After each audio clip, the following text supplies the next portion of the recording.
दिवाली की छुट्टियों में अज्जू भाई, अमित भाई और ज्ञान भाई तीन दोस्त नदी के अंदर बोटिंग के मजे ले रहे थे। उनमें शर्त लगी कि कौन सबसे पहले ब्रिज तक पहुंचेगा। तीनों आगे बढ़ रहे थे कि तभी उनके सामने यूएफओ उड़ते हुए आता है और उसमें से निकलते हैं 7-8 बागड़ बिल्ले। वह अपने खतरनाक दांतों को चबाते हुए तीनों की तरफ बढ़ते हैं, पर वक्त रहते ही तीनों ने अपनी नाव सामने की तरफ मोड़कर भागने लगे। पर उन हरामी बागड़ बिल्लों ने भी अपनी स्पीड बढ़ा ली और उनका पीछा नहीं छोड़ा। तभी अमित भाई की नाव स्लो हो गई, फिर तुरंत उनके चिथड़े उड़ गए। अज्जू भाई भी नाव चलाते हुए थक गए और उन बागड़ बिल्लों का शिकार हो जाते हैं। अब बचे थे ज्ञान भाई।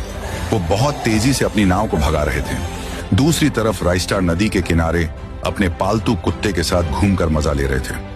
उनके सामने ज्ञान भाई बागड़ बिल्लों से बचकर राइस्टार के सामने आते हैं और राइस्टार को रोते हुए बोलने लगे, अबे यार राइस्टार, बचा ले, मैं दोबारा कभी गोवा में घूमने नहीं आऊंगा। हम तीनों बोटिंग कर रहे थे कि 7 बागड़ बिल्लों ने हम पर हमला किया और अमित और अज्जू को कच्चा चबा दिया। मैं जैसे तैसे बचकर आया हूँ, बचा ले यार राइस्टार। ये सुनते ही राइस्टार तुरंत पावर से रायमैन बन जाता है और आसमान में मकड़ी का झाला फेंककर रायमैन बागड़ बिल्लों से लड़ने के लिए जाने लगता है। दूसरी तरफ वो बागड़ बिल्ले नदी के अंदर की मछलियां कचर कचर चबाकर खा रहे थे।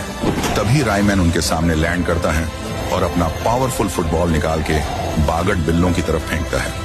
वह बॉल उनको लगकर टपकते हुए वैसे ही वो मियाऊं मियाऊं करते मर गए। अंत में राइस्टार उड़ते हुए मुझसे बोला कि अपने प्यारे सब्सक्राइबर सिर्फ माँ की कसम देने वाले को लाइक करते हैं, हमको नहीं करेंगे। तो गाइस, दिखा दो अपनी पावर।